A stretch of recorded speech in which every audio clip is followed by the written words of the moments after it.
When you think of the defining shows of the last decade, what comes to mind? Breaking Bad, maybe? Game of Thrones, The Office, perhaps 90 Day Fiancé? Don't get my ass, Mom. That's so cool. Okay, probably not that last one. I don't know, I'm just upset. But for many of you, there will be one show missing from that list. You've probably at least heard of it by now, and for good reason, as it is one of my personal favorites and a lot of people's top show of all time, and may soon become one of yours. For those that have already watched it, sit back and enjoy. For those who haven't, allow me to introduce you to one of the tightest written, most engaging, balls to the wall shows out there. I present to you Attack on Titan.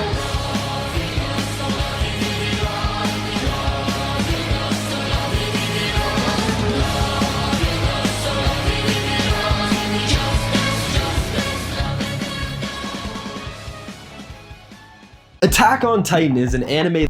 Now I know a good chunk of you just went, wait a minute, anime? Isn't that the thing that neckbeards on Reddit make body pillows out of and where the kids learn how to do that gosh darn Naruto run? Well, you're not wrong, but people also name their kids after Daenerys, and look how that turned out. Some fans do get a bit too excited about the media that they consume, but usually there's a reason why it has influenced them so. Anime and animation as a whole can lead to some of the most visually stunning and creative moments ever put to screen. The freedom of the medium literally lets the impossible be created.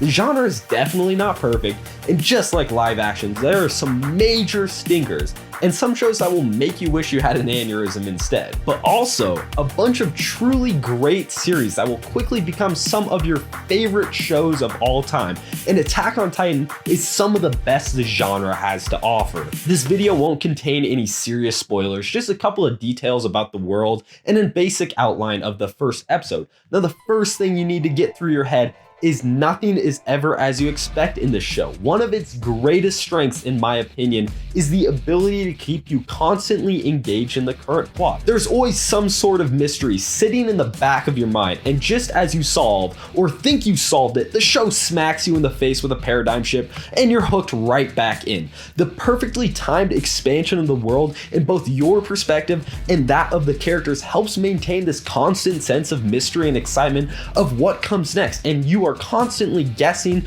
about what will happen. The author of the series sets up a promise and payoff pattern from the very first episode, so that when larger mysteries are teased later, the constant fulfillment of the short-term questions leads the viewer to trust the story and allows them to become more invested as the author proves they can really provide a payoff for the setup. A problem a lot of shows have nowadays is asking the viewer to just trust them without actually proving it. The simple question introduced at the beginning of episode 1 is, what the fuck is this? What's up, baby?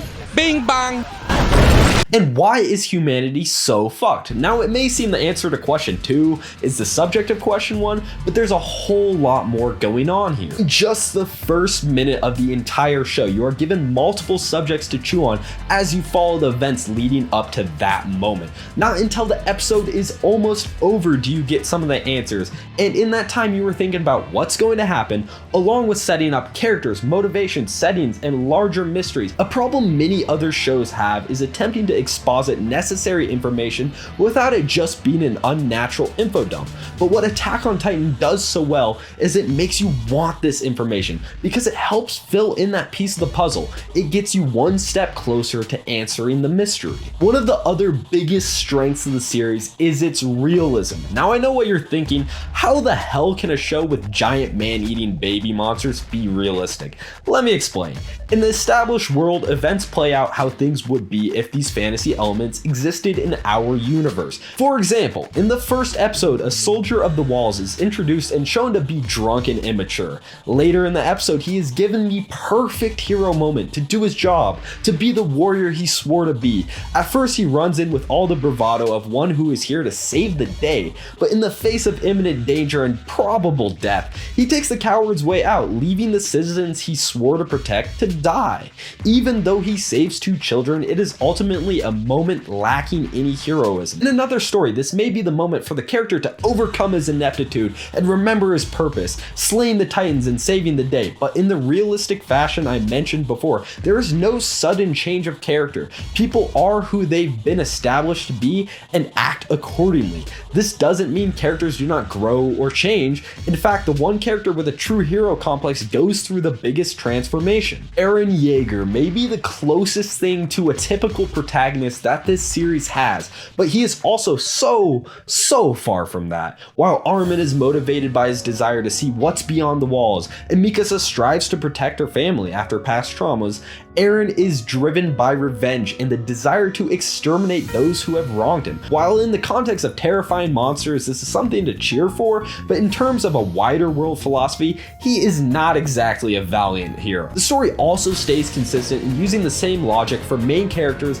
as it does with the previously mentioned guard. Every time a character decides it's time to do the impossible, they are quickly and brutally brought back to reality. Eren, who is constantly trying to channel his inner superhero, is repeatedly slammed into the dirt.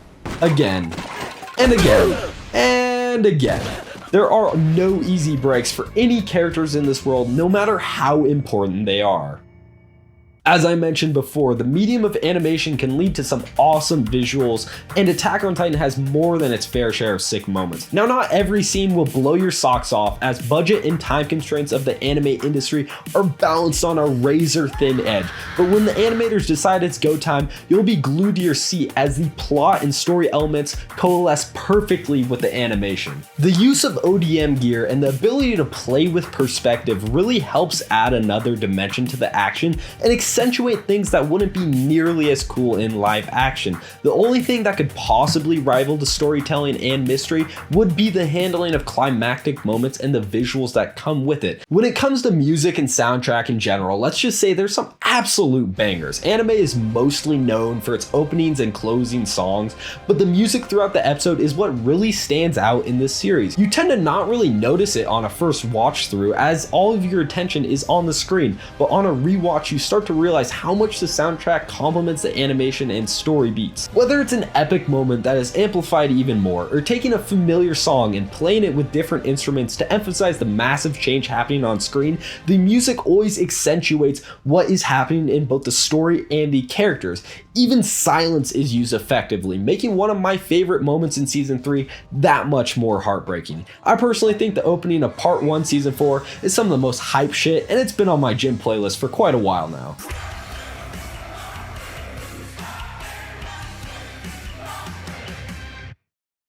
In terms of watching it subbed or dubbed, aka English or Japanese with subtitles, I personally recommend whatever you feel comfortable with that will get you through the show. After watching both, I think the subbed is better, but the dub holds its own, and I've got no problem with it at all. As far as I know, the biggest changes anime makes between the two is how much they spend on voice actors and the phrasing of sentences, as they don't want to reanimate the mouth movements, so they try to fit words into the same period of time that a character's talking. Think of a big black man chasing you! Well, he's not racist. The final season has already started airing, so you won't even need to wait that long for the conclusion to the story. Avoid your responsibilities, watch some anime, and hey, maybe you'll like it so much that you'll join the weebs in their quest to make embarrassing memories. If not, at least you'll get to watch some of the best television out there. Thanks for watching, and let me know if you'd like to see more of this style of video, or what anime content or content in general you'd like to see me cover. Don't forget to subscribe, and thanks guys.